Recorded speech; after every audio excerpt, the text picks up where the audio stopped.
If you have any advice to Christians, conservatives, Trump supporters to speak up, what would you say to them? I would say that we are possibly living in the last days of having free speech. And if anyone values that, and if you're a Christian who has been saved by my Savior, their Savior, your Savior, Jesus Christ, if you believe in God, you better stop being complacent and you better stop being quiet.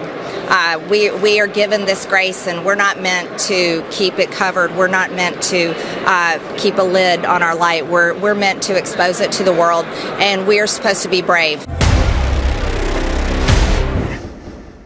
We're here with Marjorie Taylor Greene. You need no introduction. You're awesome. You're a fighter. You're so strong.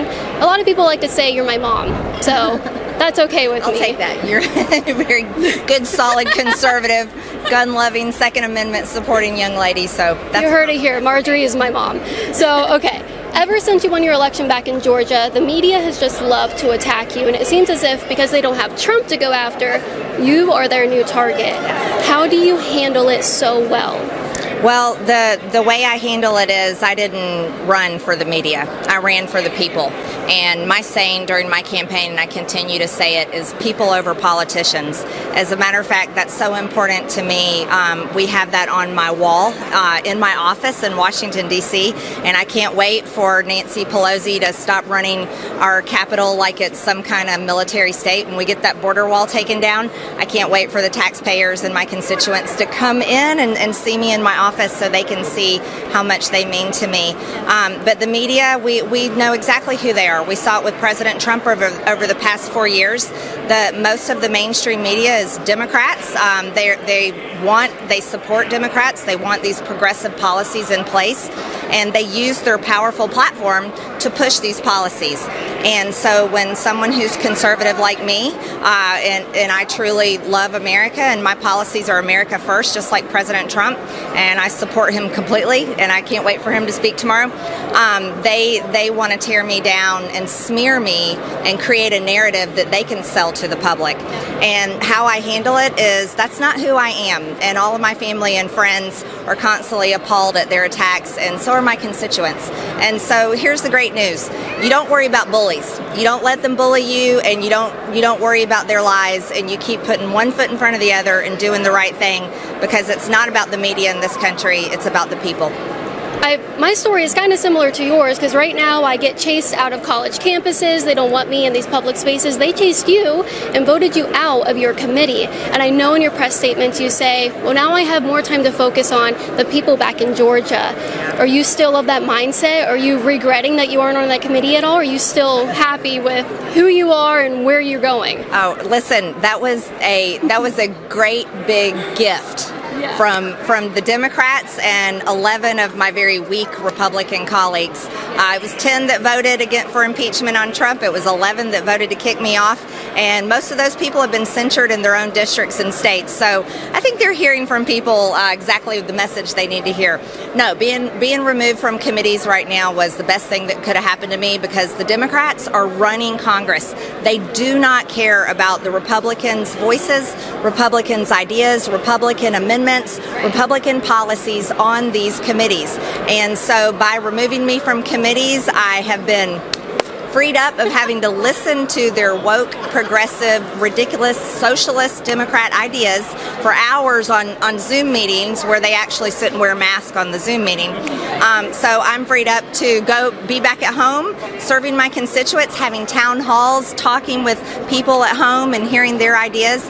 And then I'm also running things on the House floor, which has been a lot of fun, calling to adjourn and trying to give Democrats some more time before they vote for horrible things like the Equality Act. So there's a lot of things that I can do, and I'm so excited to have great relationships with many of my Republican colleagues, because they go and support my ideas on committees. So I say I'm chairwoman of the Committee of the Whole, and I'm having a great time. Well, that brings me to my next question. The establishment GOP, they hate you. They hate you. Why are they so threatened by your existence? Well, the establishment. So we can say the swamp, right? So it's the political pundits, it's the Beltway, it's the consultants that deem themselves so much more intelligent and wise, and they know better than the people, right? Well, their problem is they've been living in a little bubble, a political bubble, where they've only been looking at themselves and talking to each other. They are so clueless about what real people think, what real people want, and how real people feel. They have to constantly poll to find out what people really think. But they're so disconnected, and these are the ones that are ruining the Republican Party. These are the same people that under the first 2 years under President Trump failed America. They failed our president, and they failed the people that voted for him and voted for Republicans.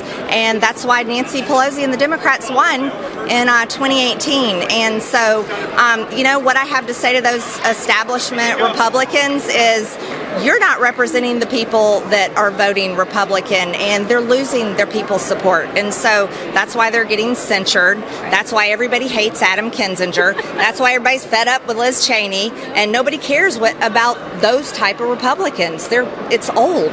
We're done with them. It's like, let's move on. So it's President Trump's party and America first. Absolutely.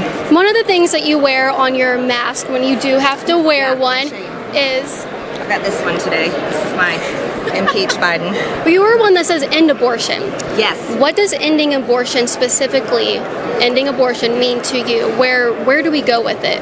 We completely end abortion. It's the worst evil committed in our day.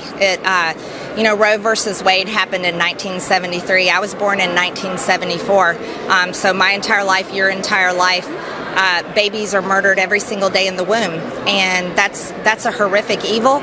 And our government even finds ways for taxpayer dollars to pay for it. That's what they did with the $1.9 trillion budget last night. One of the amendments I was able to introduce on the Rules Committee. See, they kicked me off, but guess what? I was on the Rules Committee yesterday.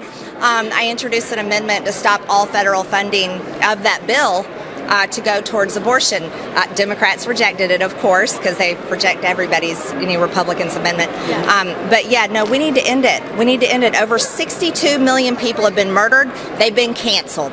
And they want to cancel innocent lives in the womb. They want to cancel gender, male and female. They want to cancel conservative Americans that believe in those very real, fundamental things of life. And so ending abortion means ending it completely. Every life has a chance. So it's not regulating it. It's not heartbeat bills. It's abolishing it. Abolish abortion. End it completely. Stop it. It's horrible. There aren't words for it. I'm so glad to hear you say that. Okay, the last question, because I don't want to take up any more of your time. Speaking of labels, and they love to call you a conspiracy theorist, all of the garbage, right? Even though they believe in the Russia collusion. That's a big conspiracy theory, is it not? Yep. Yeah, okay. A lot of conservatives are having trouble keeping their jobs. We talked about being canceled and keeping their social media. They're getting banned everywhere like President Trump. There's a lot of people who, like me and you, are feeling scared to speak up. If you have any advice to Christians, conservatives, Trump supporters to speak up, what would you say to them? I would say that we are possibly living in the last days of having free speech. And if anyone values that, and if you're a Christian who has been saved by my Savior, their Savior, your Savior, Jesus Christ, if you believe in God, you better stop being complacent and you better stop being quiet. We are given this grace, and we're not meant to keep it covered. We're not meant to keep a lid on our light. We're meant to expose it to the world, and we are supposed to be brave. And if you are speaking the truth in this world, you're going to be attacked, and that's okay, because it's not this world that we live for, it's the next one.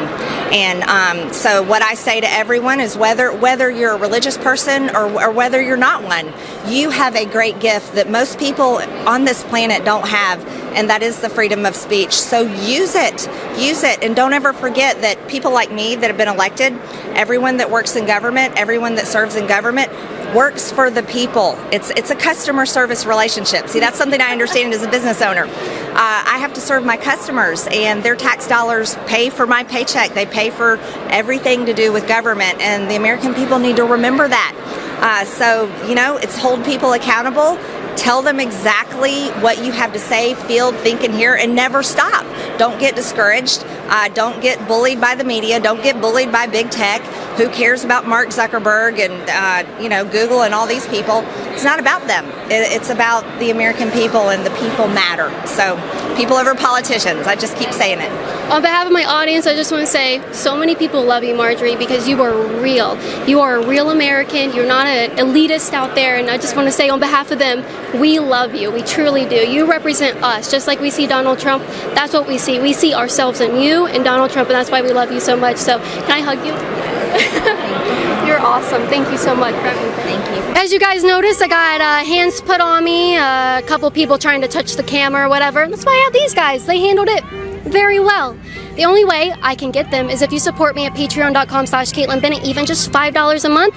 That's where your money goes, and I'm proving it right here. Promises made, promises kept. Patreon.com/Kaitlin Bennett. Thank you for your support. Go to libertyhangout.tv right now to watch Kaitlin Bennett Uncensored.